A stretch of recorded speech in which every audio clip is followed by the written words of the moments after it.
कशिश और रोहित की जब पहली मुलाकात हुई थी तब से ही वे दोनों एक दूसरे को दिल दे बैठे थे।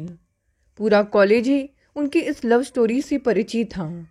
कशिश और रोहित में प्यार इतना गहरा था कि दोनों ने साथ जीने और मरने की कसम पहले ही खा ली।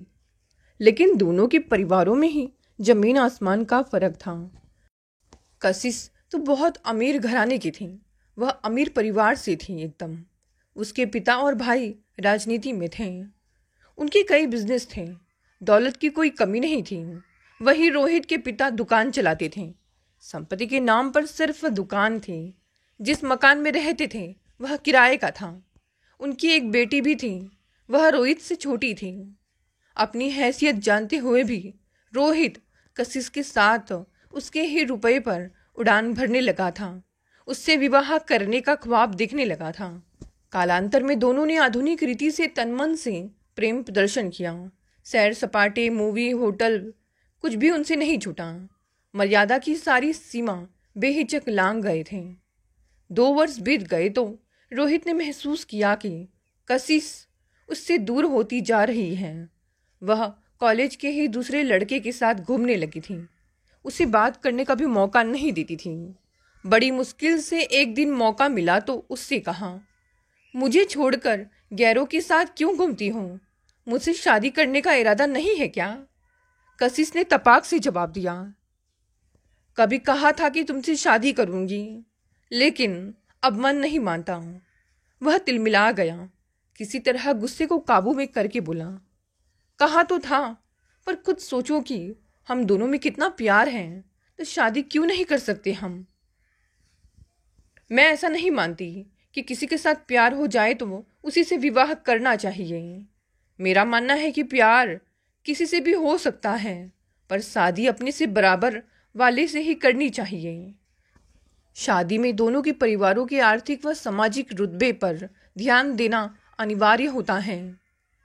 तुम्हारे पास यह सब नहीं है, इसीलिए शादी नहीं कर सकती। तुम्हारे लिए यही अच्छा होगा कि अब मेरा पीछा करना बंद कर दो, नहीं तो अंजाम बुरा होगा। कशिश की बात रोहित को सूल की तरह चुभी, लेकिन उसने समझदारी से काम लेते हुए उसे समझाने की कोशिश की, पर वह नहीं मानी। आखिरकार उसे लगा कि कशिश किसी के बहकावे में आकर रिश्ता तोड़ना चाहती है। उसने सोचा, उसके घर वालों को सच्चाई बता दूंगा तो सब ठीक हो जाएगा। परिजनों के कहने पर उसे मुझसे विवाह करना ही होगा। एक दिन वह कशिश के घर गया। उसके पिता व भाई को अपने और उसके बारे में सब कुछ बताया। कशिश अपने कमरे में थी। भाई ने बुलाया। वह आई। भाई ने रोहित की तरफ इंगित करके उससे पूछा, इसे पहचानती हो? कशिश सब कुछ समझ गई। झट से अपने बचाव का रास्ता भी ढूंढ लिया। बगैर घबराए कहा, यह मेरे कॉलेज में पढ़ता है। इसे मैं जरा भी पसंद नहीं करती, किंतु यह मेरे पीछे पड़ा रहता है। कहता है कि मुझसे शादी नहीं करोगी तो इस तरह बदनाम कर दूंगा कि मजबूर होकर शादी करनी ही पड़ेगी। वह कहता रहा कि कशिश झूठ बोल रही है, परंतु उसके भाई और पिता ने एक नहीं सुनी। नौकरों से उसकी इतनी पिटाई कराई कि अधमरा हो गया। पैरों की हड्डियां टूट गईं। किसी पर किसी तरह का इल्ज़ाम ना आए, इसीलिए रोहित को हॉस्पिटल में दाखिल करा दिया गया। थाने में कशिश द्वारा यह रिपोर्ट लिखा दी गई। घर में अकेली थी। अचानक रोहित आया और मेरे साथ जबरदस्ती करने की कोशिश की। उसी समय घर के नौकर आ गए। उसकी पिटाई कर मुझे बचा लिया।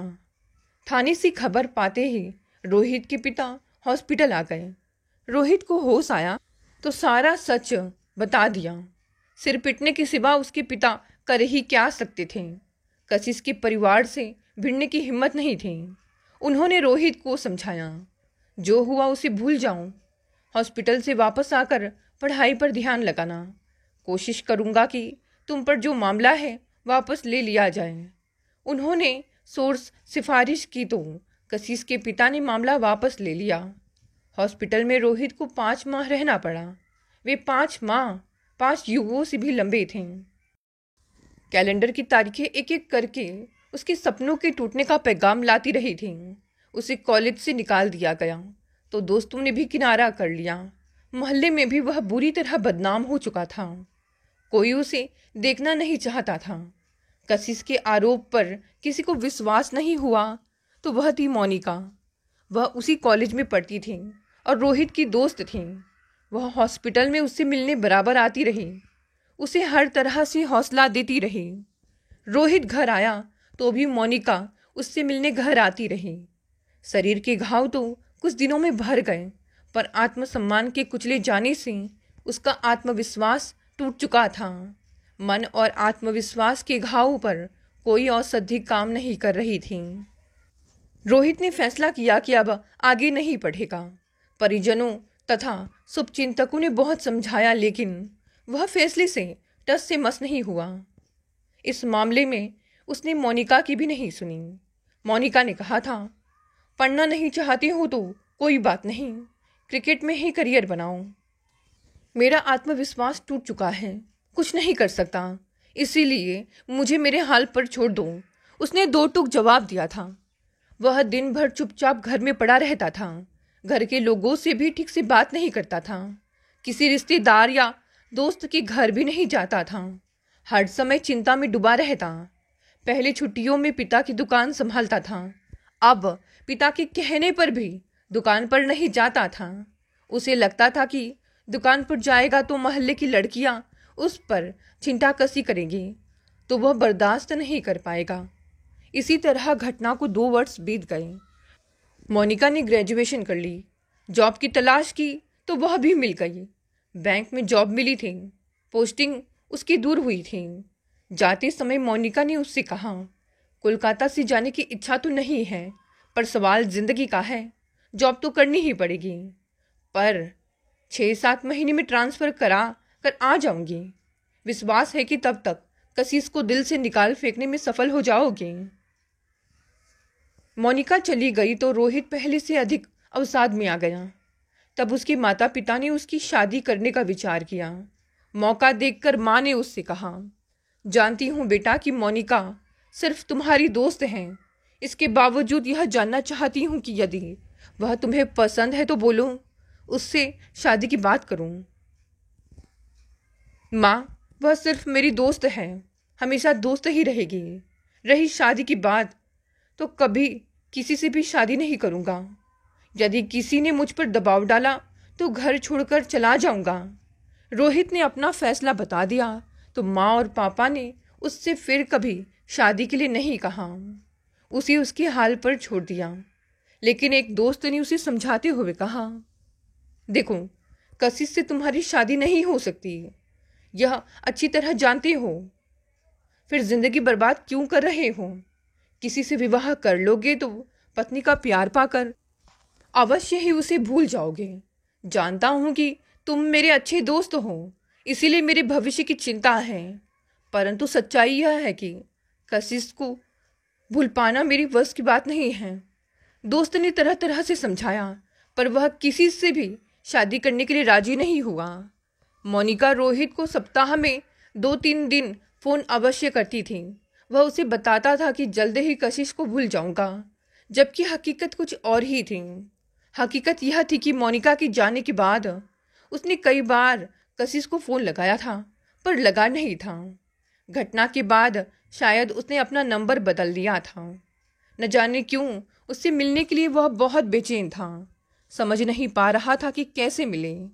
अंजाम की परवाह किए बिना उसके घर जाकर मिलने को वह सोचने लगा था। तभी एक दिन कशिश का ही फ़ोन आ गया।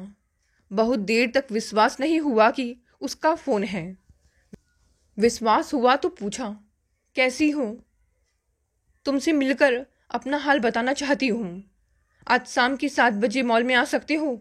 उधर से कशिश ने कहा। खुशी से लबालब होकर रोहित समय से पहले ही मॉल पहुंच गया। कशिश समय पर आई। वह पहले से अधिक सुंदर दिखाई पड़ रही थी। उसने पूछा, मेरी याद कभी आई थी? तुम दिल से गई ही कब थी जो याद आती? तुम तो मेरी धड़कन हो। कई बार फ़ोन किया था, लगा नहीं था। लगता भी कैसे? तुमने नंबर जो बदल लिया था। उसका हाथ अपने हाथ में लेकर कशिश बोली, पहले तो उस दिन की घटना के लिए माफ़ी चाहती हूँ। मुझे इसका अनुमान नहीं था कि मेरे झूठ को पापा और भैया सच मानकर तुम्हारी पिटाई कर देंगे। फिर कोई लफड़ा ना हो जाए, इस डर से पापा ने मेरा मोबाइल ले लिया। अकेले घर से बाहर जाना बंद कर दिया गया। मुंबई से तुम्हें फ़ोन करने की कोशिश की, परंतु तुम्हारा नंबर याद नहीं आया। याद आता तो कैसे? घटना के कारण सदमे में जो थी। फिलहाल वहाँ ग्रेजुएशन करने के बाद 3 महीने पहले ही आई हूँ। बहुत कोशिश करने पर तुम्हारे एक दोस्त से तुम्हारा नंबर मिला तो तुम्हें फ़ोन किया। मेरी सगाई हो गई है, 3 महीने बाद शादी हो जाएगी। यह कहने के लिए बुलाया है कि जो होना था वह हो गया। अब मुद्दे की बात करते हैं। सच्चाई यह है कि हम अब भी एक दूसरे को चाहते हैं। तुम मेरे लिए बेताब हो, मैं तुम्हारे लिए। इसीलिए शादी होने तक हम रिश्ता बनाए रख सकते हैं। चाहोगी तो शादी के बाद भी मौका पाकर तुमसे मिलती रहूंगी। ससुराल कोलकाता में ही है, इसीलिए मिलने जुलने में कोई परेशानी नहीं होगी। कशिश का चरित्र देखकर रोहित को इतना गुस्सा आया कि उसको मारकर फांसी पर चढ़ जाने का मन हुआ, लेकिन ऐसा करना उसके वश में नहीं था, क्योंकि वह उसे अथाह प्यार करता था। उसे लगता था कि कशिश को कुछ हो गया तो वह जीवित नहीं रह पाएगा। उसे समझाते हुए उसने कहा, मुझे इतना प्यार करती हो तो शादी मुझसे क्यों नहीं कर लेती? इस जमाने में शादी की जिद पकड़ कर क्यों बैठे हो? वह जमाना पीछे छूट गया जब प्रेमी प्रेमिका या पति पत्नी एक दूसरे से कहते थे कि जिंदगी तुमसे शुरू, तुम पर ही खत्म है। अब तो ऐसा चल रहा है कि जब तक साथ निभे निभाओ, नहीं तो अपने अपने रास्ते चले जाओ। तुम खुद ही बोलो, मैं क्या कुछ गलत कह रही हूँ? क्या आजकल ऐसा नहीं हो रहा है? दरअसल मैं सिर्फ कपड़ों से ही नहीं, विचारों से भी आधुनिक हूँ। जमाने के साथ चलने में विश्वास रखती हूँ। मैं चाहती हूँ कि तुम भी जमाने के साथ चलो। जो मिल रहा है उसका भरपूर उपभोग करो, फिर अपने रास्ते चलते बनो। कशिश जैसे ही चुप हुई, रोहित ने कहा, लगा था कि तुम्हें गलती का एहसास हो गया है। मुझसे माफ़ी मांगना चाहती हूँ, पर देख रहा हूँ कि आधुनिकता के नाम पर तुम सिर से पैर तक कीचड़ से इस तरह सन चुकी हो कि जिस्म से बदबू आने लगी है। यह सच है कि तुम्हें अब भी अथाह प्यार करता हूँ, इसलिए तुम्हें भूल जाना मेरे वश की बात नहीं है। लेकिन अब तुम मेरे दिल में सुल बनकर रहोगी, प्यार बनकर नहीं। कशिश ने रोहित को अपने रंग में रंगने की पूरी कोशिश की, परंतु उसकी एक दलील भी उसने नहीं मानी। उस दिन से रोहित पहले से भी अधिक गमगीन हो गया। इस तरह कुछ दिन और बीत गए। अचानक मोनिका ने फ़ोन पर बताया कि उसने कोलकाता में ट्रांसफ़र करा लिया है, 3-4 दिनों में आ जाएगी। 3 दिनों बाद मोनिका आ भी गई। रोहित के घर गई तो वह गहरी सोच में था। उसने आवाज़ दी, पर उसकी तंद्रा भंग हुई। तब उसे झंझोड़ा और कहा, किस सोच में डूब गए हो?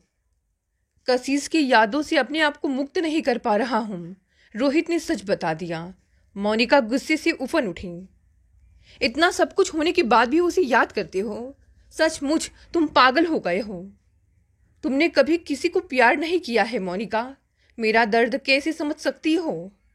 कुछ घाव किसी को दिखते नहीं, इसका मतलब यह नहीं कि उस शख्स ने चोट नहीं खाई होगी, मोनिका ने कहा। रोहित ने मोनिका को देखा तो पाया कि उसकी आंखें नम थीं। उसने कहा, तुम्हारी आंखों में आंसू हैं, इसका मतलब यह है कि तुमने भी प्यार में धोखा खाया है। इसे तुम धोखा नहीं कह सकते। जिसे मैं प्यार करती थी उसे पता नहीं था, यानी एक तरफा प्यार था, कुछ ऐसा ही समझो। अच्छा, लड़का कौन था? निश्चय ही वह कॉलेज का रहा होगा।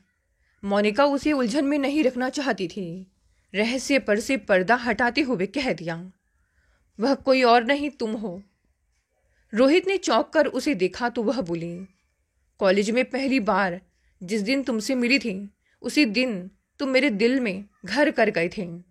दिल का हाल बताती उससे पहले पता चला कि तुम कशिश की दीवानी हो। फिर चुप रह जाने के सिवा मेरे पास रास्ता नहीं था। जानती थी कि कशिश अच्छी लड़की नहीं है। तुमसे दिल भर जाएगा तो झट से किसी दूसरे का दामन थाम लेगी। आगाह करती तो तुम्हें लगता कि अपना स्वार्थ पूरा करने के लिए उस पर इल्ज़ाम लगा रही हूँ, इसीलिए तुमसे दोस्ती कर ली, पर दिल का हाल कभी नहीं बताया। कशिश के साथ तुम्हारा सब कुछ खत्म हो गया तो सोचा कि मौका देखकर अपनी मोहब्बत का इजहार करूंगी और तुमसे शादी कर लूंगी, पर देख रही हूं कि आज भी तुम्हारे दिल में वही है। दोनों के बीच कुछ देर तक खामोशी पसर गई। रोहित ने ही थोड़ी देर बाद खामोशी दूर की। उसे दिल से निकाल नहीं पा रहा हूं, इसीलिए कभी शादी ना करने का फैसला किया है। तुम्हें पाने के लिए मैंने जो तपस्या की है उसका फल मुझे नहीं दोगे? मोनिका का स्वर वेदना से कांपने लगा था, आंखें भी डबडबा आई थी। मुझे माफ कर दो मोनिका, तुम बहुत अच्छी लड़की हो। तुमसे विवाह करता तो मेरा जीवन सफल हो जाता, पर मैं दिल के हाथों मजबूर हूँ, किसी से भी शादी नहीं कर सकता। मोनिका चली गई। उसकी आंखों में उमड़ा वेदना का समंदर देखकर भी वह उसे रोक नहीं पाया। वह उसे कैसे समझाता कि कशिश ने उसके साथ जो भी कुछ किया है उससे समस्त औरत जाति से उसे नफरत हो गई है। 3 दिन बीत गए। मोनिका ने ना फोन किया और ना ही आई। रोहित सोचने लगा, कहीं नाराज होकर उसने दोस्ती तोड़ने का मन तो नहीं बना लिया है। उसे फोन करने का सोच ही रहा था कि अचानक उसके मोबाइल की घंटी बज उठी। उस समय शाम के 6 बज रहे थे। फोन किसी अनजान का था। उसने हेलो कहा तो उधर से किसी ने कहा, मोनिका का पापा बोल रहा हूँ, तुमसे मिलना चाहता हूँ, क्या हमारी मुलाकात हो सकती है? उसने झट से कहा, क्यों नहीं अंकल, कहिए, कहाँ आ जाऊँ? तुम्हें आने की ज़रूरत नहीं है बेटे, 7 बजे तक मैं ही तुम्हारे घर आ जाता हूँ। मोनिका उसे 3-4 बार अपने घर ले गई थी। वह उसके माता पिता से मिल चुका था। उसके पिता रेलवे में उच्च पद पर थे, बहुत सुलझे हुए इंसान थे। वह उनकी इकलौती संतान थी। माँ कॉलेज में अध्यापिका थी, बहुत समझदार थी, कभी भी उसके और मोनिका के रिश्ते पर शक नहीं किया था। मोनिका के पापा समय से पहले ही आ गए। रोहित के साथ साथ उसकी माँ और बहन ने भी उनका भरपूर स्वागत किया।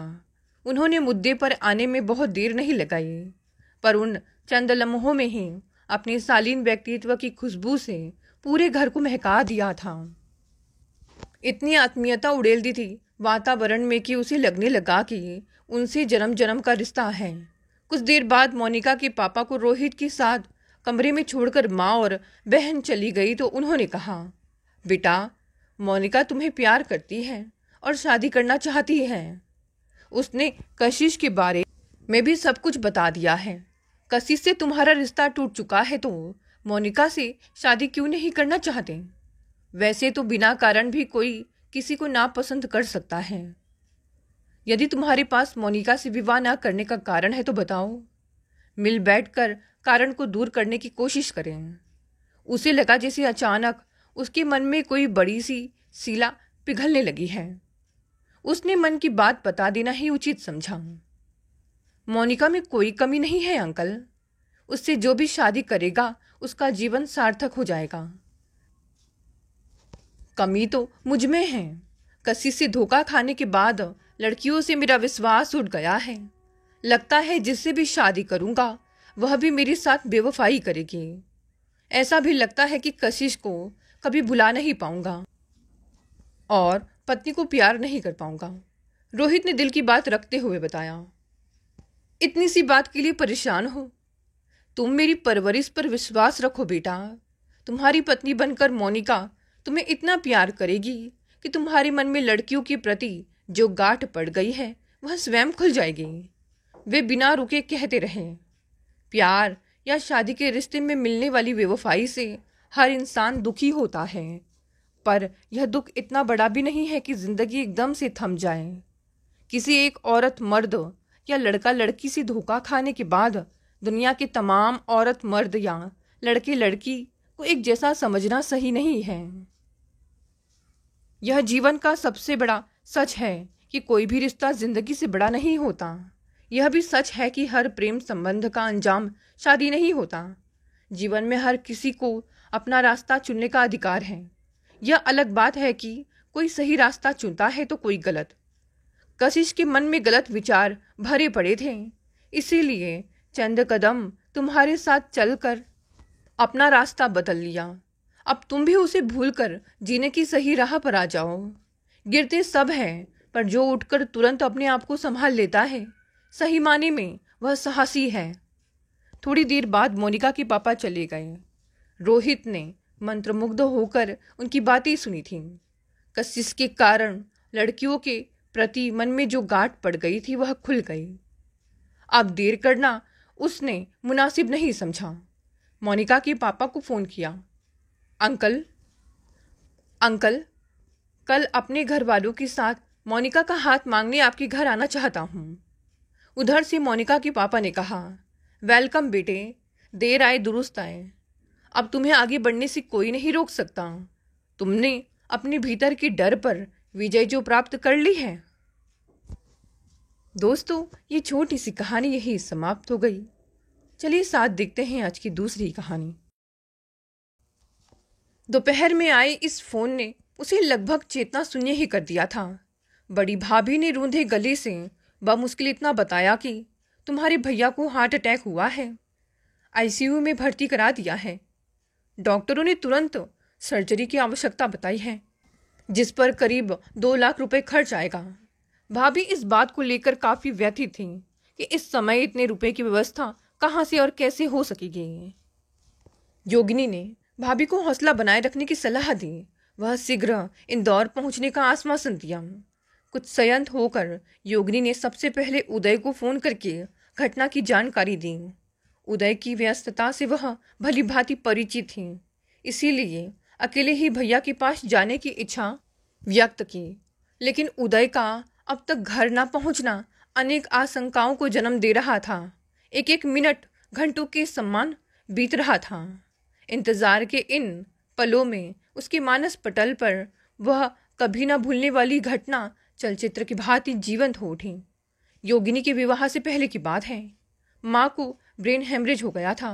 काफी इलाज के बाद वह ठीक तो हुई, पर अक्सर बीमार रहने लगी। योगिनी पर पढ़ाई के साथ साथ घर गृहस्थी की पूरी जिम्मेदारी भी आ पड़ी। कभी पीएचडी को अपना ध्येय बना चुकी योगिनी ने पारिवारिक कर्तव्यों की पूर्ति के लिए अपने लक्ष्य को तिलांजलि दे दी और एक स्थानीय स्कूल में शिक्षिका की नौकरी कर ली।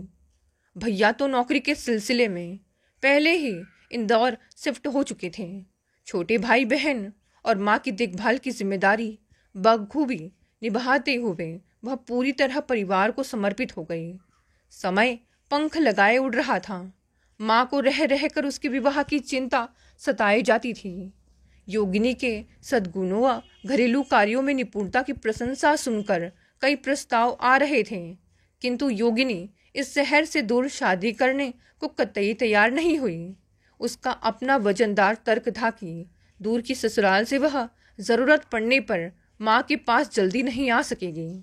आखिर उसकी इच्छानुसार इसी शहर के एक प्रतिष्ठित परिवार में उसका विवाह हो गया।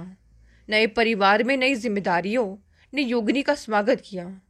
नौकरी व परिवार के बीच सामंजस्य बैठाती हुई योगिनी की व्यस्तता दिनों दिन बढ़ती गई। पहले हफ्ते 10 दिन में मायके का चक्कर लग जाता था, पर बिटिया के जन्म के बाद धीरे धीरे यह अवधि बढ़ने लगी। फिर भी समय निकालकर कभी कभी टेलीफोन पर माँ का हालचाल पूछ लिया करती। एक दिन योगिनी स्कूल से घर लौटी ही थी कि छोटे भाई का फोन आ गया। दीदी, माँ की तबीयत बिगड़ गई है। डॉक्टर ने चेकअप कर कुछ टेस्ट कराए हैं, रिपोर्ट देखकर पूरी दवा लिखेंगे। योगिनी का मन माँ से मिलने को व्याकुल हो उठा। उदय के ऑफिस में ऑडिट चल रहा था, इसीलिए वह रोज देर से घर लौट रहे थे। इधर गुड़िया को भी सुबह से बुखार था। उसे लेकर सर्दी के इस मौसम में कैसे घर से निकले, यह प्रश्न योगिनी को दुविधा में डाल रहा था। रात को थके मांदे लौटे उदय को उसने माँ की तबीयत खराब होने की बात बताई तो उन्होंने कल देखने चलेंगे कहकर बात समाप्त कर दी। अगला दिन भी नियमित दिनचर्या से कतई अलग ना था। फिर भी समय निकालकर योगिनी ने भाई से फोन पर माँ के हाल चाल पूछे और शाम को आने का वादा किया। शाम को उदय का फोन आया कि चीफ ऑडिटर आज ही काम समाप्त कर वापस जाना चाहते हैं, अतः घर लौटने में देर हो जाएगी। योगिनी मन महसूस कर रह गई, लेकिन उसे यह जानकर तसल्ली हुई कि बड़े भैया आ गए हैं और माँ को अस्पताल में भर्ती कराया जा रहा है। सुबह ऑफिस के लिए निकलते हुए उदय ने कहा, मैं ऑडिट रिपोर्ट डाक से भिजवा कर लंच तक वापस लौट आऊँगा, तुम तैयार रहना, माँ को देखने अस्पताल चलेंगे। योगिनी ने कोई जवाब नहीं दिया। पिछले 3 दिन से ये कोरे आश्वासन ही तो मिल रहे थे। गुड़िया को सुबह की दवा देकर योगिनी उठी ही थी कि अचानक फोन की घंटी बजी। किसी अनहोनी की आशंका से उसका दिल धड़क उठा। आशंका निर्मूल नहीं थी, मान नहीं रही। ये शब्द पिघले शीशे की तरह उसके कानों में उतरते चले गए। मातृशोक ने उसके हृदय को छलनी कर दिया। जिस माँ की सेवा में कभी उसने रात दिन एक कर दिया था, आज एक ही शहर में रहते हुए उन्हें अंतिम बार जीवित भी ना देख सकी। खबर मिलते ही उदय भी तुरंत घर लौट आए और दोनों अस्पताल जा पहुंचे। सभी का रो रो कर बुरा हाल था। भैया ने बताया कि आखिरी वक्त तक माँ की आंखें बस योगिनी को ही तलाश रही थीं। गमगीन माहौल में उदय एक कोने में स्तब्ध से खड़े थे। उन्हें आत्मग्लानि हो रही थी कि अपनी व्यस्तता के कारण वह एक महत्वपूर्ण पारिवारिक दायित्व को भी नहीं निभा सके। वक्त हर जख्म का मरहम है। माँ अतीत हो गई, किंतु एक टीस योगिनी और उदय के मन में हमेशा के लिए छोड़ गई। योगिनी की वैचारिक तंद्रा टूटी। आज पुनः वही मंजर सामने था। उसके भैया जिंदगी और मौत के बीच झूल रहे थे। क्या इस बार भी वही कहानी दोहराई जाएगी? नियति उसकी राह में रोड़े अटका रही है या उदय को काम के अलावा किसी की परवाह नहीं? क्या इस संकट की घड़ी में वह भैया भाभी का संबल बन सकेगी? तभी दरवाजे की घंटी बजी। योगिनी ने बेसब्री से दरवाजा खोला। सामने उदय खड़े थे, चेहरे पर दिन भर की भागदौड़ के स्पष्ट निशान लिए। योगिनी ने सोचा कि अभी कोई व्यस्तता का नया बहाना सुनने को मिलेगा, जिसके लिए वह मानसिक रूप से तैयार भी थी। सोफे पर बैठते हुए उदय ने चुपचाप बैग खुला और 500 के नोटों की 4 गड्डियां उसे सौंपते हुए कहा, सॉरी योगिनी, तुम्हारा फोन आने के बाद से ही ऑपरेशन के रुपये की व्यवस्था करने में जुट गया था। बैंक की एफडी तो दिन में तुड़वा ली थी, बाकी रुपयों की व्यवस्था दोस्तों से करने में इतनी रात हो गई। जल्दी तैयारी कर लो, सुबह की ट्रेन से हम इंदौर जा रहे हैं। योगिनी हतप्रभ रह गई। उसके मन से संशय और अनिश्चय का कुहासा छूट गया। आज उदय ने वह कर दिखाया था जिसकी उसने उम्मीद भी नहीं की थी। वह कितना गलत समझ रही थी। उसकी आंखों से अश्रुधार बहने लगी। इन आंसुओं ने वह फांस निकालकर बाहर की जो माँ के निधन के वक्त उसके हृदय में धसी हुई थी। उदय बेहद आत्मिक शांति का अनुभव कर रहे थे। शायद उन्होंने बरसों पहले हुई चूक का प्रायश्चित कर लिया था। दोस्तों, कहानी यहीं समाप्त हो गई। कहानी पसंद आई तो इसे लाइक, शेयर और कमेंट करें। नए हैं तो चैनल को भी प्लीज़ सब्सक्राइब कर लें।